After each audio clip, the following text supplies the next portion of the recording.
Hey, how you doing? My name's Ryan Kelly, and I'll be hosting another episode of Know Your Bosses.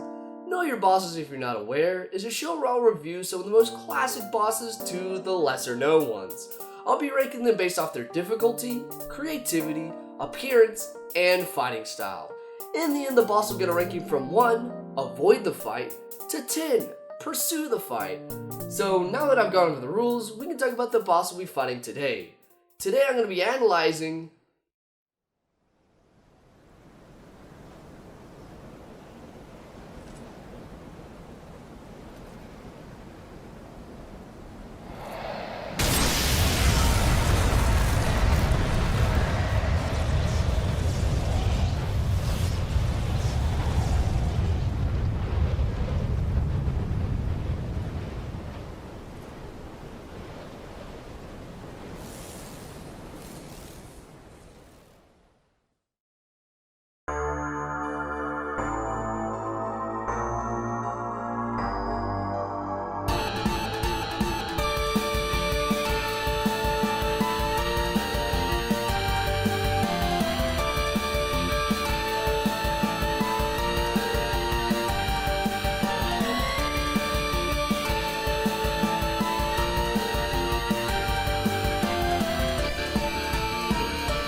location. The Nameless King is an optional boss that's actually pretty well hidden and can easily be missed out on a first playthrough of Dark Souls 3. In order to be able to find him, you'll have to do a few things. The first thing you'll have to do is to kill another optional boss, Osarios. Once you've killed him, you'll have access to a corridor, where at the end of it, you'll find a gesture pose, the Path of the Dragon. Once you have the gesture, you'll need to go back to the Irithyll dungeon, find this area here, which is actually pretty close to the end of the dungeon. Then you'll need to use the Path of the Dragon gesture while facing this dragon statue, which will get you access to Archdragon Peak, the home of the Nameless King. However, your journey isn't over yet. You'll still need to beat the Ancient Wyvern, which is by far the easiest boss in Dark Souls 3. Once you beat the Ancient Wyvern, you'll need to follow this path here to reach the Great Belfry bonfire. Once rested at the bonfire, go to this lever and pull it. This will cause a huge bell to ring, which will give you access to the Nameless King's fight. Boss information.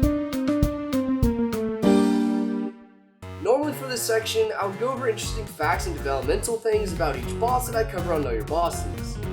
But I wasn't able to find anything interesting about the Nameless King after looking for several hours. So I guess we'll move on to his lore, since it's some of the more interesting lore in Dark Souls in my opinion. Lore. Interestingly enough, unlike a lot of other Dark Souls bosses, the Nameless King's lore is shrouded in mystery and is somewhat brief. All that is known about his lore is that he was a dragon-slaying god of war during the Age of the Gods, and heir to lightning. However, he lost his title when he sacrificed everything to become allies with the ancient dragons that he once tried to destroy. After being exiled, he tamed a storm drake and became very close with it. Now, what makes his lore more interesting than it might appear to be is the fact that not much is known about what kingdom he was the king of. However, it is implied that he was the first son of Gwyn, Lord of Sunlight. Now, why is this implied? Well, Ornstein's armor set can be found in the area where you fight the Nameless King. His armor set is there because he was looking for the Nameless King. Now you might be wondering, why is his armor set there? Well, Ornstein sought out to find the Nameless King for some purpose that we don't know about, but he was never able to find him. Now, why is it significant in proving the Nameless King is the first son of Gwyn? Well, Gwyn's first son served both Gwyn and Ornstein. So that draws a parallel to Gwyn's first son and the Nameless King. But that still isn't enough to prove that they're the same person. So to help prove this point even more, let's look at Gwyn's son's lore. He was gifted the sunlight from Gwyn and eventually wielded the sunlight blade and the great lightning spear miracles. However, because of something foolish he did, he was removed from the annals of history, stripped of his godlike status, banished from Lordaeron, and lost his name. There are so many parallels to the Nameless King found in Gwyn's son's lore. Much like the Nameless King, he uses lightning and has a lightning spear. He did something foolish that got him banned from Lordaeron. Maybe this foolish thing was giving up everything he had to align with the dragons. And finally, he lost his name. And, well, I don't think I need to point out the parallel between the Nameless King and Lord Gwyn's first son losing his name. I mean, it's literally in his name, or lack of name rather. So, as you can see, there are some pretty strong connections to the Nameless King being Gwyn's first son. But there's no way to directly prove this, so it will remain a long-lasting mystery in the Dark Souls series.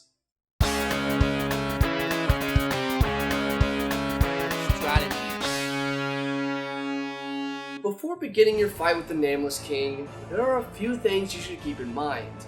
The King of Storms is weak to certain elements, being lightning and frost, has resistance to poison and toxic, bleed, and fire, and isn't immune to any specific element. The Nameless King himself is weak to fire and dark, has resistance to lightning, bleed, and frost, and is immune to poison and toxic. Any other element does neutral damage. So it won't make a difference using magic because it will do the same damage to him as physical attacks. This is also the same for the King of Storms. With that in mind, when fighting the Nameless King, you should bring charcoal and dark pine resin, if you have a weapon that is able to have elements applied to them. And you should bring lightning and frost pine resin for the King of Storms. If you're a sorcerer, then make sure to bring plenty of dark magic spells for the Nameless King, because it will help quite a bit in the second phase. And finally, if you want to play things safe, I would highly recommend equipping a chlorophyll ring, a ring that increases your stamina recovery, and a thunderstone plate ring, a ring that increases resistance to lightning attacks. If you don't know where this ring is, it can be found from the second bonfire in Archdragon Peak. Proceed through the area until you get outside. Then, near the wooden scaffold, there's a ladder, which leads to the ring. Now that we've gone over everything you'll want to bring to make sure this fight's more manageable, it's time to go over the fight itself. Before getting into how to properly fight the King of Storms and the Nameless King and their respective movesets, let's go over the general information about their fights. The King of Storms is the first phase of the fight and can only be truly damaged by hitting its head. Now, you can hit its feet, but it will do significantly less damage. In fact, it will only take away a small sliver of its health, which stands at 4,577 HP. The Nameless King, on the other hand, is the second phase of the fight, and is a one-on-one battle with the King himself. And he has 7,100 HP. And you can hit him anywhere on his body, unlike the King of Storms. You can even stagger him during certain attacks. Now, the King of Storms can be staggered too, but it can only be staggered after taking a certain amount of damage, unlike the Nameless King. Now that you have a general idea how each phase of the fight works, let's go over each phase and their specific movesets. The King of Storm has 7 different attacks that have somewhat easy reads once you're familiar with each of its attacks. Its 7 attacks are an aerial fire breath, a normal fire breath, an air wave, a circulation plus attack from above, an attack from above, a melee combo, and a lightning explosion. Of these 7 attacks, its aerial fire breath and lightning explosion are the most powerful ones and can easily kill you if you're not careful. At first glance, these attacks might seem hard to avoid, but they're actually surprisingly easy to dodge. In order to avoid its aerial fire breath, you'll need to look out for this tell. Once you see this, run away from the King of Storms as fast as you can. If you do this, you will never get hit by this attack, and if you're quick enough, you might even get a hit in. In order to avoid this lightning explosion, look for this tell, and then dodge to the right towards the end of the Nameless King's swing. If you do this, Not only will you dodge the attack, but you'll be able to get one free hit in since the King of Storms has lowered its head for the Nameless King to do his attack. This also applies to his melee combo. However, instead of dodging right, you'll have to dodge according to which direction the Nameless King swings from. If he swings from the left, dodge to the left. If he swings from the right, dodge to the right. The attack that leaves King of Storms open the most is its normal fire breath. The reason why this is a good attack for it to do is because it will lower its head while breathing fire. If you stand to the left of its head like this, you can get a few good hits in, and if you're lucky, you can even get it to stagger. In general, if you're a knight class or any class that can wield a heavier weapon, I would recommend using heavier weapons for this phase, since you'll probably only be able to get 1 or 2 hits in at a time. So the hits that you do get will do more damage, and can more easily stagger it. Also, make sure to stay close to its head because it's much easier to dodge any of the Nameless King's attacks if you're under or by the King of Storms. And if you're a magic user, I would recommend staying away from the King of Storms and using ranged magic spells and some close range heavy hitting spells whenever it breathes fire. If you do this, you should be able to beat the King of Storms pretty easily. Now, let's talk about the harder phase of this fight, his second one being the one where you fight the Nameless King himself. While the King of Storms has 7 attacks, the Nameless King has a total of 9 unique attacks, being a narrow and wide shockwave, an attack from above, a rush plus attack, a spear attack, a falling bolt, a lightning stake, expanding lightning, and a sword spear stab. Of these 9 attacks, his sword spear stab and falling lightning are by far his most lethal attacks. Out of these 2 attacks, his falling lightning is the easier attack to deal with since the tail for his attack is long and drawn out. If you see this, then get ready to roll out of the way. Once he puts his spear into the air, a bolt of lightning will soon follow. Once the bolt is visible, you should either roll out of the way or use a shield with extremely high lightning resistance to block the attack. If you get hit by this attack, then there is a very good chance it will die. But this attack is somewhat easy to dodge once you know the tell. The sword spear stab, on the other hand, is a much more difficult attack to deal with since the tell happens so quickly. This attack can't be blocked or dodged, and if you get caught in it, then you'll either die or be very close to dying. This is by far the Nameless King's strongest and most dangerous attack in his arsenal. The best way to deal with this attack is to roll backwards as quickly as you can. The timing for this attack can actually be pretty difficult to deal with since it happens so quickly. Now for his other attacks. The best way to handle them is to roll dodge. The only way to win this fight is to be quick at roll dodging and to have good stamina management. As you can see from my gameplay, you have to roll dodge almost perfectly, because if you make one mistake, you'll get hit. And it is quite difficult to heal once you've been hit, since he has so much range and is so quick. The best way to heal is to run as far away from the king as you can and then heal. Now, the best way to hit the Nameless King is to stay close to him and wait until he finishes a combo and get 1 or 2 hits in and move away.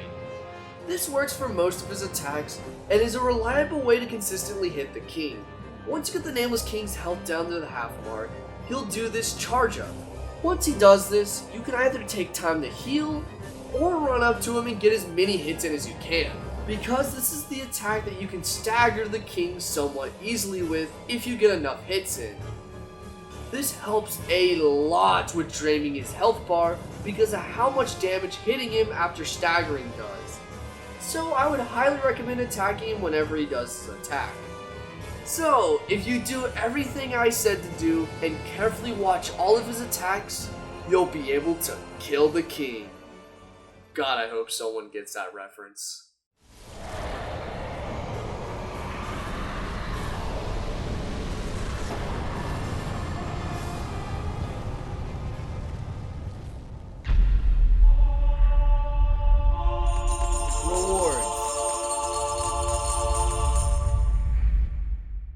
After defeating the Nameless King, you'll receive the soul of the Nameless King, and 80,000 souls if you're playing a new game, and you'll get more souls the higher new game you're playing in.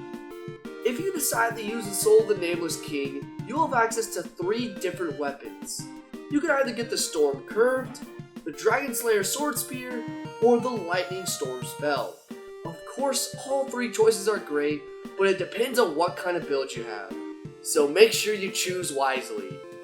Now, you don't technically get Ornstein's armor set for beating the Nameless King, but once you beat him, you will be able to find his armor set in the area where you fought the Nameless King. And lastly, you'll be able to buy the Nameless King's armor set at the Firelink Shrine for 36,000 souls.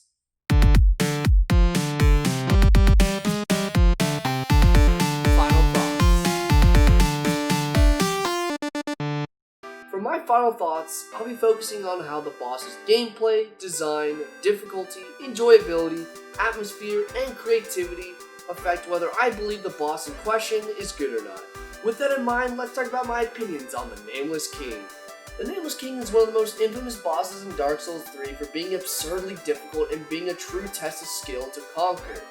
However, after killing it several times, playing other Dark Souls games, and beating Dark Souls 3 several times with several different builds, I believe that the Nameless King isn't as great or as difficult as a boss as everyone makes it out to be.